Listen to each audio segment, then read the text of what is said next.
And hello, welcome to a new edition of Laurel Park Weekly. We're live here by the historic Laurel Park paddock. It's Thursday, November 9th. That's right, we're into November. The cold weather's coming, and we have a big day this Saturday to celebrate it all. We're going to celebrate the life and legacy of the champion Ben's Cat. All right, Stan. Hey, Ty, everybody's coming out 10:30 a.m. Gates open, Ty, and I know a lot of people are going to be lined up because they want to get right to the ceremony here at the paddock for Ben's Cat as soon as the gates open. Our first race post at 12 noon.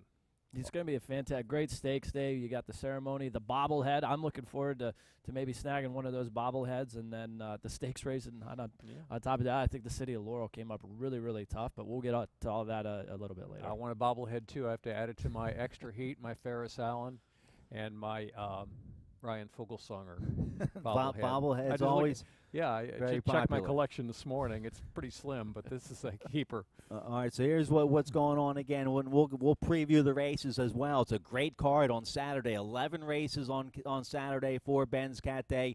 We'll have the burial celebration at 10:30 right here by the paddock for Ben's Cat. And then after the third race, myself, Sal Sinatra, will be in the winner's circle making a presentation to the Hall of Famer King Leatherberry. And we'll have the jockeys that rode Ben's Cat. Julian Pimentel won the most on him. Trevor McCarthy, they'll all be part of the autograph session. I'm expecting a big crowd. Rosemary Hillmeister coming in, too. Yep. So Horacio Caramanos. The list goes on. They were all on Ben and a part of Ben's great legacy here in Maryland, and that's going to be in the clubhouse. So lots of things to do early in the day, and then a full card of stakes action big Saturday. All right, so we'll get to the races on Saturday. We'll preview that, but real quick, let's show you one race from here last week, and then we'll show you a couple of the Breeders' Cup races. But the race of the weekend, for me at least, guys, it was last Saturday. I thought there was a shot the pick six here could go down on Friday or Saturday here at Laurel Park. It went down on Saturday. I played a big ticket. I played a $480 ticket. I was live going into the last leg, and somebody was live to the 2 Shecor for all the money, over $35,000. Here he comes. What a ride by jockey Jose Barnes on this first-time starter for Kieran McGee. Angles over to the rail, gets off the rail to come around the one horse there in the inside. And right here, if you're alive for the whole ticket, for the whole shebang, how hard are you rooting? I don't know whether any of the people involved in the ownership of this horse had part of that ticket or they played the ticket, but it sure sounded like it to me because the window was closed and I could hear him shouting and screaming all the way down the stretch. Well, I would the horse paid $54. It's Yeah. a Kieran McGee horse. It didn't really get backed at the windows, but it sure made somebody a lot of money. Stan, I take it you had the 3 on your ticket, probably. I didn't have either Kieran McGee runner on my ticket there, but what a ride by Jose Barnes. And I tell you what, a ride like that'll get you some attention and get you going here in a tough jockey colony. Yeah, he's been riding a bit for trainer Jose Corrales. Yep. Is picking up some live mounts there and getting the most out of the mounts in that barn. And so people are paying attention now. Just one of the riders to watch, especially on long shots here at Laurel. All right, so Shecor gives somebody the pick six for over $35,000. We wanted to show you always lead local. Show that race before some big races they had out at Del Mar last week, and of course the World Thoroughbred Championships, the Breeders' Cup. We hope to have it here at Laurel Park one day, and they had a nice edition of the Breeders' Cup this year out there. We're going to show you, of course, the feature. Let's talk about the probable horse of the year, Gun Runner. Let's show you the classic, the Breeders' Cup Classic. What a race it was, $6 million race, 1.25 miles. Here's Gun Runner in front, Turner for home. Dave, did you think he had it at this point? Well, I always liked the way he was training all along. Second to Arrogate in the Dubai World Cup back in March. And since he's come back here to the States, reels off 3 in a row, the Foster, the Whitney, and the Woodward. And dominating fashion here, going quick early and holding well. No fire at all from Arrogate, who kind of had an awkward beginning, broke a little bit inward, and nobody really tried to press Gun Runner. Well, I mean, they tried, but they just couldn't. And so I think he's horse of the year. Yeah, horse of the year, and he's going down. They already pointed him down towards our sister track for the Pegasus World Pegasus, Cup. right. And I mean, the horse did really good frag, won 110 for the 6 furlongs, and a track on the day that really wasn't playing towards speed or front runners kind of franked all of that for him. But the race kind of was a merry-go-round race. You had the 1, 2, 3 finishers were basically 1, 2, 3 all the way around the track. So I don't know if the track flipped when it got a little cooler later in the day, but that was definitely a good run. Disappointing for Arrogate. I think he stole everybody's heart. Everybody was thinking he was one of the all-time greats with that 4-stretch run he had, and the last 3 have kind of been disappointing, to say the least. But he's off the stud, and they said $75,000 he'll stand for. Yeah, it would have been nice to see him reverse his somewhat dull form from the summer and give a gun runner a run for the money. Well, my horse didn't fire much either, Mubtahij. I thought he'd at least run second. So anyway, gun runner going to the Pegasus World Cup, and then off to stallion duties after that. All right, and Baffert didn't get the money with Arrogate, but a good second there with Collected in the Classic. All right, let's show you another race from Breeders' Cup last weekend, and you'll remember this horse, our Grade 2 Dixie winner, World Approval. Since winning the Dixie, won the Grade 1 4-star Dave at Saratoga, won the Grade 1 Woodbine Mile up at Woodbine, and here's World Approval winning the Breeders' Cup Mile at Del Mar. Nice ride by the Hall of Famer Johnny Velasquez for trainer Mark Cassie. Now making it 11 to 24 lifetimes. The Grade 2 Dixie looking pretty good for next year. Preakness Day, he won it. Won by a couple of lengths over Projected and Black Type. Then was 5th behind Ascend in the Grade 1 Manhattan on the 1.25-mile turf at Belmont. But this is the trick here. Good distance for him. He had the Breeders' Cup Mile, a $2 million race. World Approval, 5-year-old gelding. And congratulations to Live Oak Plantation and Mark Cassie. Yeah, and you mentioned the Cassies. That's the last time kind of a favorite. The Cassie barn, Norm's going off on his own, so that was the last time the Cassie family will train together, at least in a Breeders' Cup race. But a good win. The World Approval sat the pocket there against some really, really good European horses and our milers, and they really found what this horse wants to do is go that mile distance. And congratulations to the Cassies and all the connections. I didn't use the horse that much on my tickets. I liked Rip Chester. I kind of backed my day around that horse, but World Approval really, really impressed. Certainly the best of the North American contingent, and he does it with some style there. And well, the Dixie was a Grade 2 after that race. I would hope that maybe we could get a little upgrade for the Dixie. Has to at least get some consideration for sure. So our Dixie winner making us proud. Our Grade 3 General George winner, Imperial Hen. He ran big in the sprint, a good second behind Roy H. Yes, congratulations to Louis Carbajal, Imperial Hen. I mean, Roy H. had to stretch every stride, every inch of his stride to run him down on the stretch. And they were really clearly the best there in the sprint. Roy H., a big day for Peter Miller.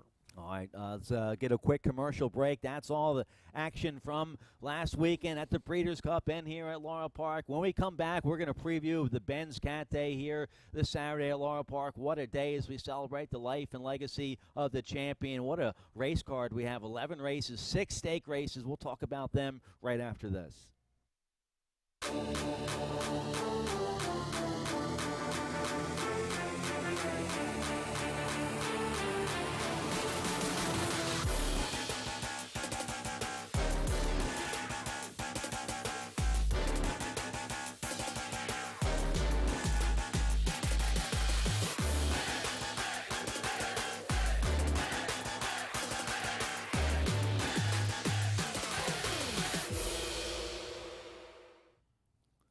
All right, welcome back, Laurel Park Weekly. All right, huge Saturday of racing this Saturday here at Laurel Park. 11 races. It's Ben's Cat Day. We celebrate the champion here at Laurel Park, and a nice card. Let's start with race 2, which will kick off the early pick 4 and kicks off the stakes action. 6 stake races out here this Saturday, and it's a bunch of deep fields. Nice job by Georgianne Hale, Coley Blind, and the whole racing office putting this card together. Let's start here with the Geisha. 4 filly mares, 3 and up, $75,000 stake, going a mile on the main track. Let's show you the Maryland-bred My Magician, 5-year-old mare by Street Magician. This was a good second behind Crab Cakes, who's a very talented runner.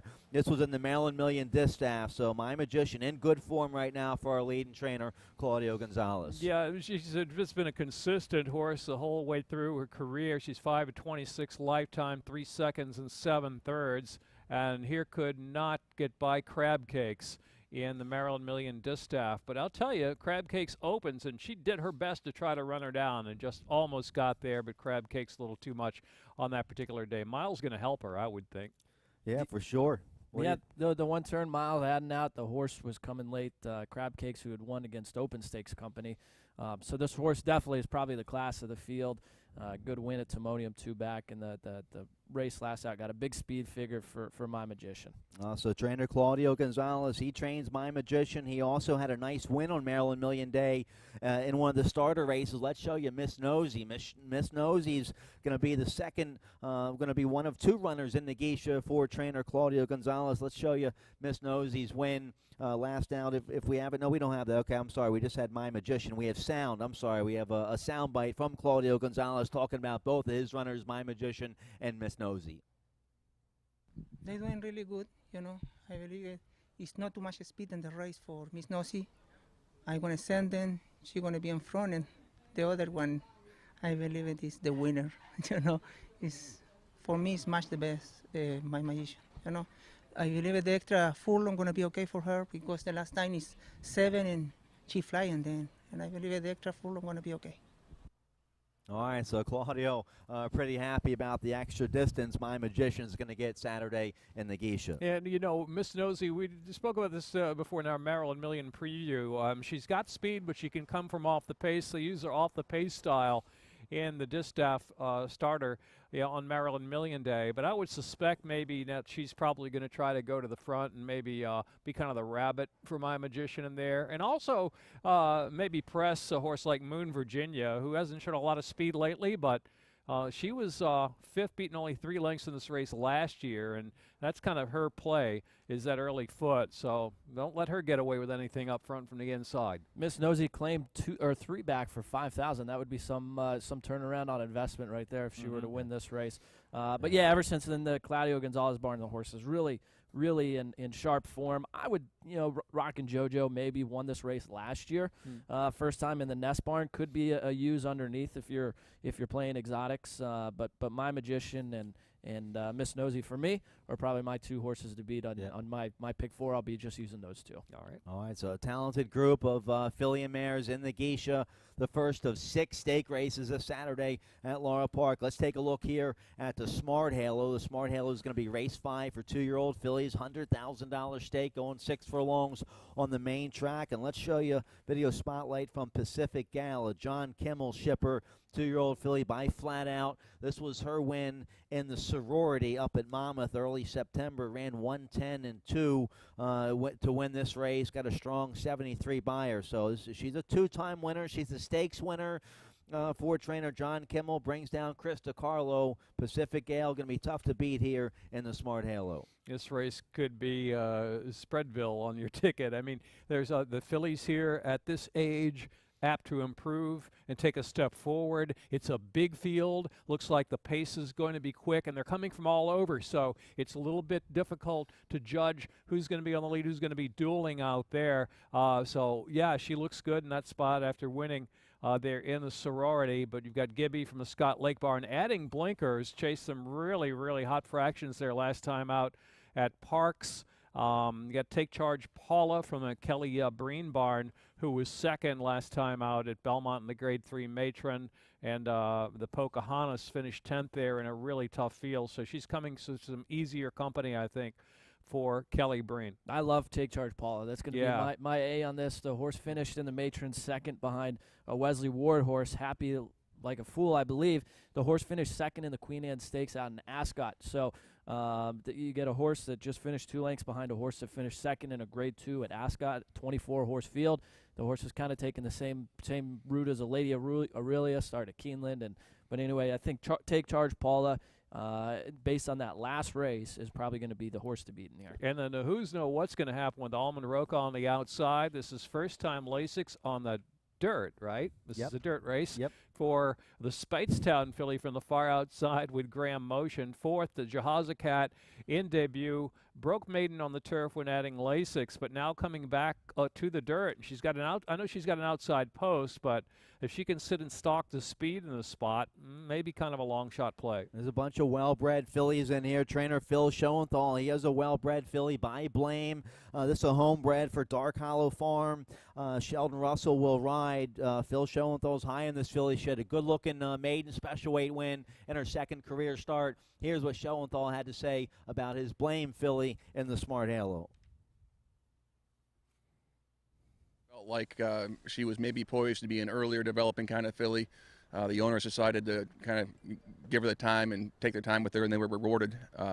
She's a little bit quirky filly to train in the mornings, kind of likes to go with the pony and kind of has a mind of her own, but really is learning every day and getting better and better and training well and gaining weight, and we're really pleased with her. All right, so Schoenthal high on this filly. She's come back since that win here at Laurel Park. A nice half-mile work November 4th here at Laurel Park. She's an improving filly. It was a good-looking win over this track last out. It was a really good win, Stan, but I just think this field came up really, really tough for 2-year-olds, so making that jump from maiden to this level is going to be tough, but it was a very good win breaking the maiden here last out.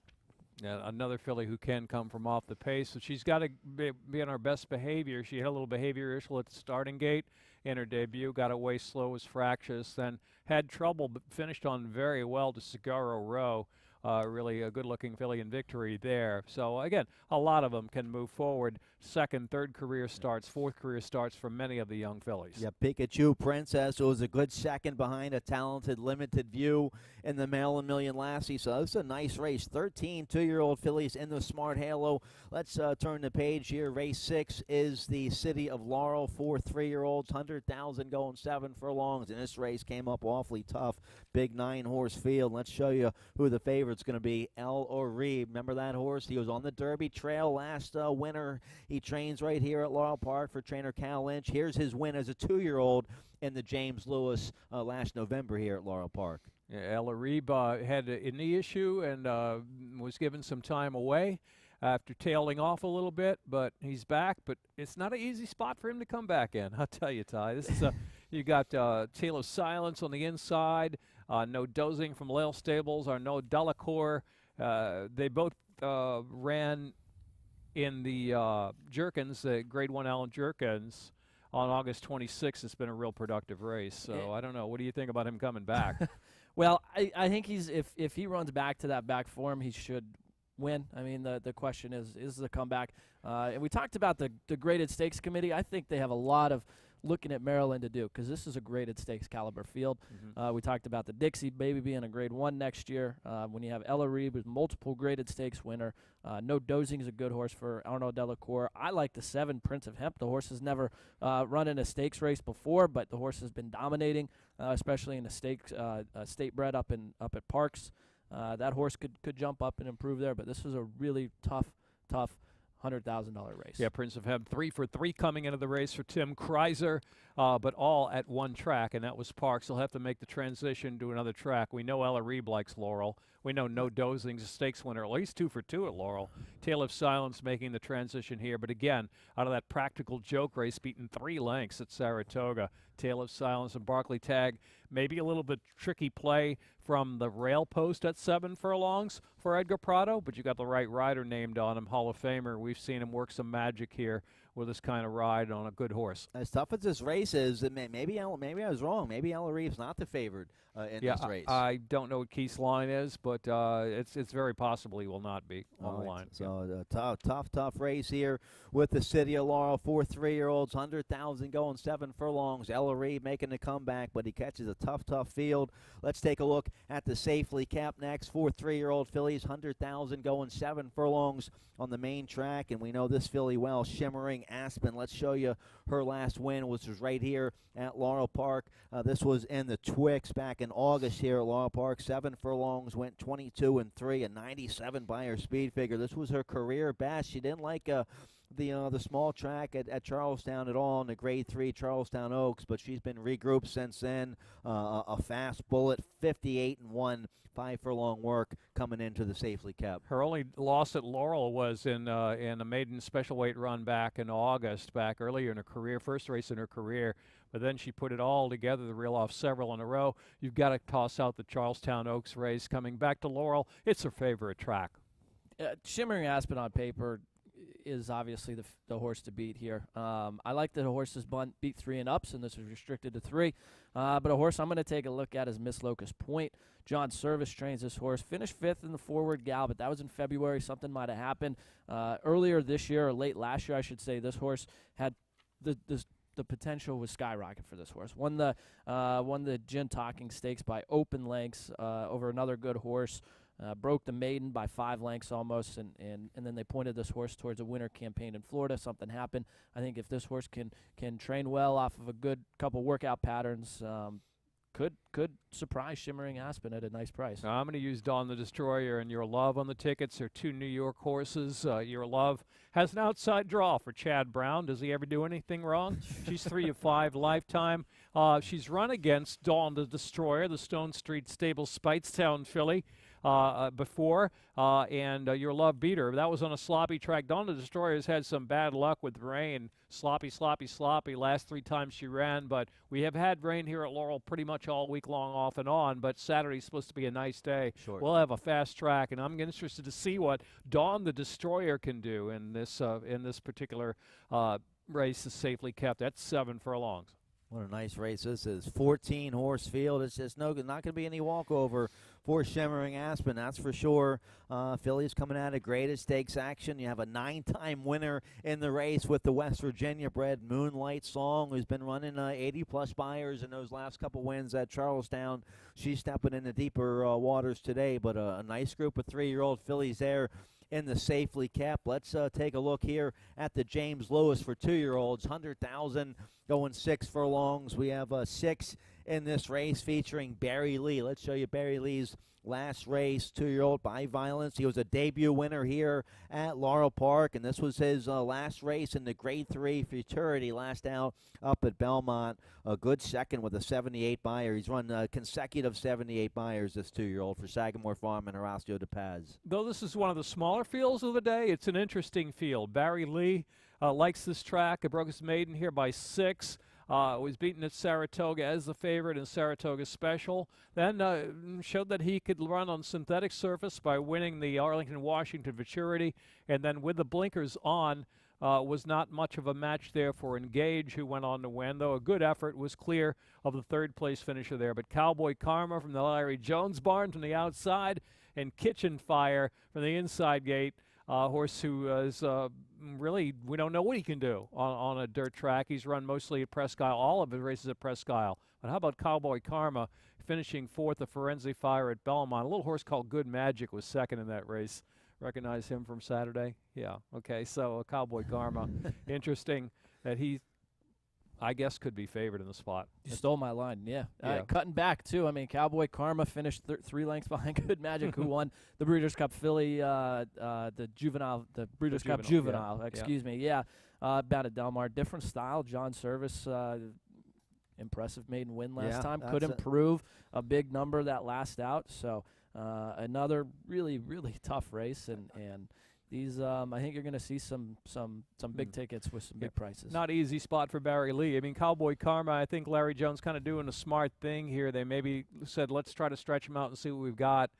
And now they're just shortening him up back to a sprint. And after this, he may go down to the fairgrounds to make a little noise down there over the winter. You mentioned a different style 2-year-old by the Factor. That was a sharp win last out up there at Parks against Maiden Special Weight Company. He blew that field away, strong 78 buyer. This could be a real talented 2-year-old. And the Factor, he was very, very fast, going 7 furlongs, 1 mile. So a nice addition here of the James Lewis for 2-year-olds in race 8 Saturday. One more stake race to tell you about on Ben's Cat Day. What a day of racing we're going to have for you this Saturday. The 6th and final stake's going to be in race 9, the Richard Small for 3-year-olds and upward. 100,000 going 9 furlongs on the main track. Let's show you Paige McKinney fan favorite around here. Paige McKinney, 7-year-olds made over $1.7 million for trainer Mary Epler. Horacio Caramanos, the regular rider, will be aboard. Here's Paige McKinney's last win against Stakes Company up there at Parks late September.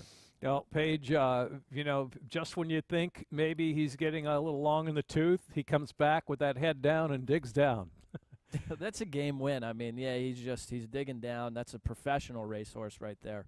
Knows where the winner's circle is, knows where the wire comes up. I'm going to go with Just Call Kenny on top here. I think the horse is on the improve, and Paige McKinney, like you mentioned, might be on the slight decline post of his career, 7-year-old. So I'm going to go with the 10, Just Call Kenny. Just Call Kenny was second in that race we just showed. He was second behind Paige McKinney.